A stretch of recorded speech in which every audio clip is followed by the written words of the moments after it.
Tríduo Pascal, quinta-feira da Ceia do Senhor. Tema: 44. A última ceia do Senhor. Pontos a meditar. 1.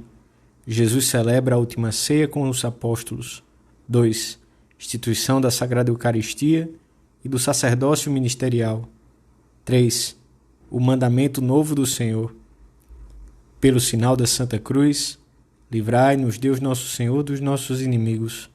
Em nome do Pai, do Filho e do Espírito Santo. Amém.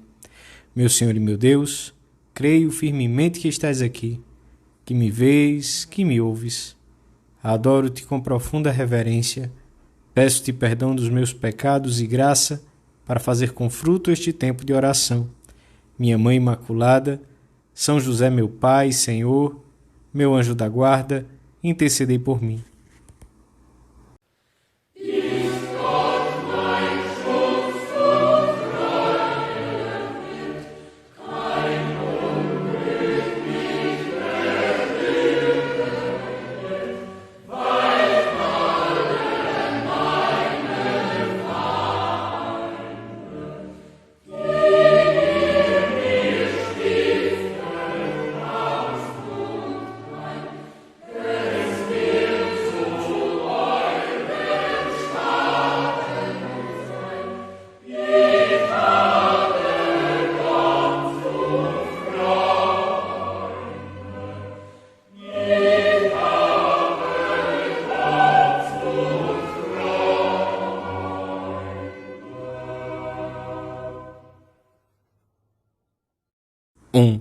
A Quinta-feira Santa recorda-nos a última ceia do Senhor com os apóstolos. Como nos anos anteriores, Jesus celebra a Páscoa rodeado dos mais íntimos, mas desta vez a celebração tem características muito especiais. Por ser a última Páscoa do Senhor, antes do seu trânsito para o Pai e em vista dos acontecimentos que nela têm lugar. Todos os momentos desta última ceia refletem a majestade de Jesus, que sabe que morrerá no dia seguinte, e o seu grande amor e ternura pelos homens. A Páscoa era a principal festa judaica e fora instituída para comemorar a libertação do povo judeu da escravidão do Egito. Conservareis a memória deste dia, celebrando-o como uma festa em honra do Senhor. Falo-eis de geração em geração, pois é uma instituição perpétua. Todos os judeus têm a obrigação de celebrar esta festa para manter viva a memória do seu nascimento como povo de Deus. Jesus encarregou seus discípulos prediletos, Pedro e João, de preparar as coisas necessárias. Os dois apóstolos fazem esses preparativos com todo cuidado. Depois de terem levado o cordeiro ao templo a fim de imolá-lo, vão à casa onde terá lugar a ceia para assá-lo. Preparam também a água para as abluções, as ervas amargas que representam a amargura da escravidão, os pães ázimos que recordavam que os seus antepassados não os tinham cozido pela pressa com que tinham saído do Egito, o vinho, etc. Estes cuidadosos preparativos recordam-nos o esmero com que devemos preparar-nos para participar da missa. Não nos esqueçamos de que em cada missa se renova o mesmo sacrifício de Cristo, que se entregou por nós, e de que nós também somos os seus discípulos e ocupamos, portanto, o lugar de Pedro e João. A última ceia começa com o pôr do sol. Jesus recita salmos com voz firme e num tom particularmente expressivo. São João diz-nos que Jesus desejava ardentemente comer essa Páscoa com seus discípulos. Nessas horas, aconteceram coisas singulares que os evangelistas tiveram o cuidado de transmitir-nos em pormenor. A rivalidade entre os apóstolos, que começaram a discutir qual deles seria o maior. O exemplo surpreendente de humildade e de serviço que Jesus dá quando se ajoelha e executa uma tarefa que se deixava aos servos mais ínfimos. Começou a lavar-lhes os pés. O amor e a ternura que manifesta pelos seus discípulos. Filhinhos meus, chega a dizer-lhes, o próprio Senhor quis dar àquela reunião tal plenitude de significado, tal riqueza de recordações, tal comoção de palavras e sentimentos, tal novidade de atos e preceitos, que nunca acabaremos de meditá-los e explorá-los. É uma ceia testamentária, é uma ceia afetuosa e imensamente triste, e ao mesmo tempo misteriosamente reveladora de promessas divinas, de perspectivas supremas. Está próxima a morte, com inauditos presságios de traição, de abandono, de imolação. A conversa decai logo, enquanto a palavra de Deus flui aos borbotões, nova, extremamente doce, tensa, em confidências supremas, pairando assim entre a vida e a morte. O que Cristo fez pelos seus pode resumir-se nestas breves palavras de São João: amou-os até o fim. Hoje é um dia especialmente apropriado para meditarmos nesse amor de Jesus por cada um de nós e no modo como lhe estamos correspondendo.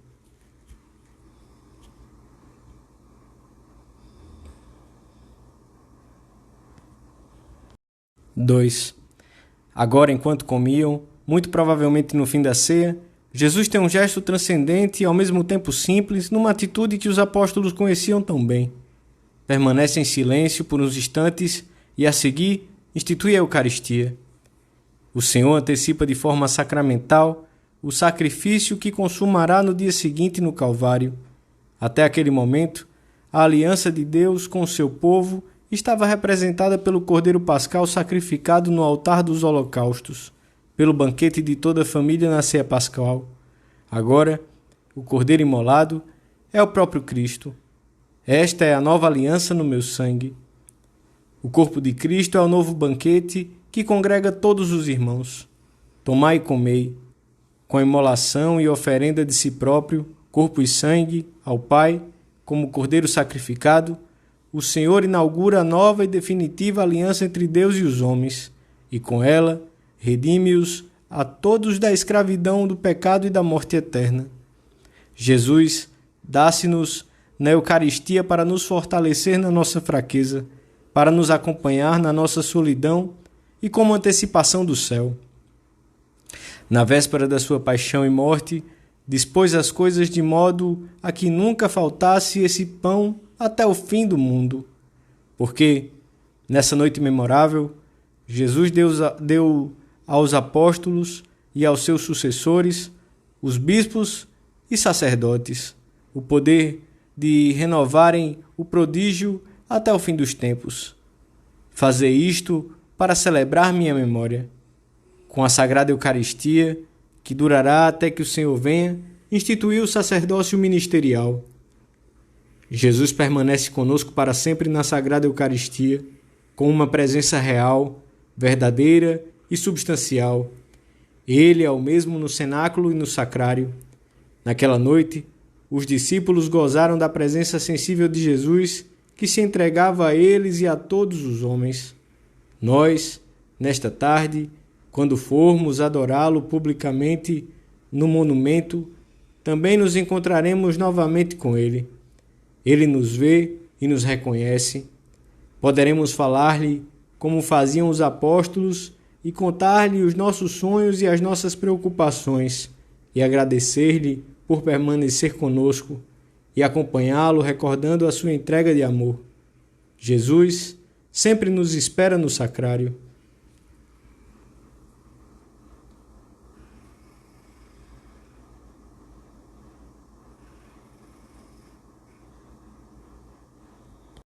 Três. Nisto conhecerão todos que sois meus discípulos, se vos amardes uns aos outros. Jesus fala aos apóstolos da sua iminente partida, e é então que anuncia o mandamento novo, proclamado também em todas as páginas do Evangelho. Este é o meu mandamento, que vos ameis uns aos outros como eu vos amei. Desde então, sabemos que a caridade é o caminho para seguir a Deus mais de perto e para encontrá-lo com maior prontidão. Deus é amor, e a alma entende o melhor quando pratica a caridade com maior finura e torna-se mais nobre na medida em que cresce nessa virtude teologal. O modo como tratarmos e servirmos os que nos rodeiam será o sinal pelo qual nos hão de reconhecer como discípulos do Senhor. Ele não fala em ressuscitar mortos, nem em qualquer outra prova evidente, mas nesta, que vos ameis uns aos outros. Muitos querem saber se amam a Cristo e procuram sinais pelos quais possam descobri-lo. O sinal que nunca engana é a caridade fraterna. E essa é também a medida do estado da nossa vida interior, especialmente da nossa vida de oração. Dou-vos um mandamento novo, que vos ameis. É um mandamento novo porque são novos os seus motivos. O próximo é uma só coisa com Cristo, e por isso é objeto de um especial amor do Pai. É um mandamento novo porque o modelo é sempre atual.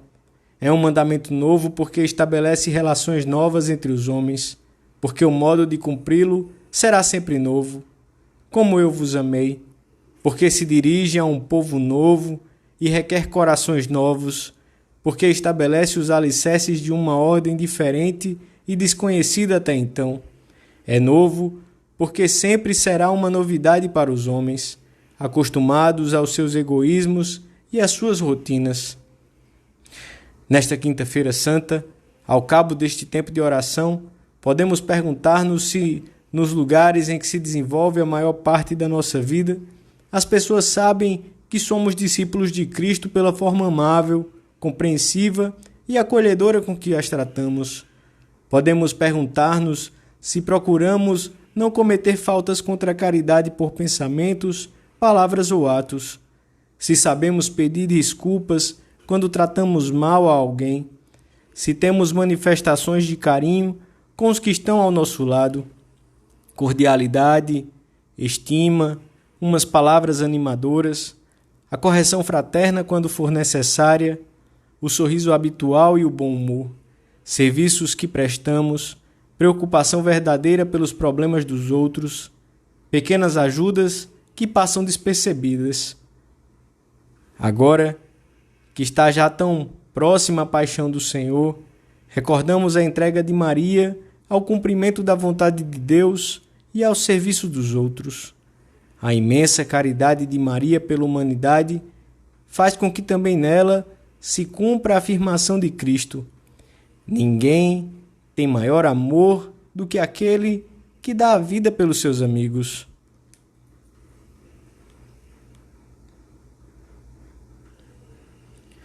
Dou-te graças, meu Deus, pelos bons propósitos, afetos e inspirações que me comunicaste nesta meditação.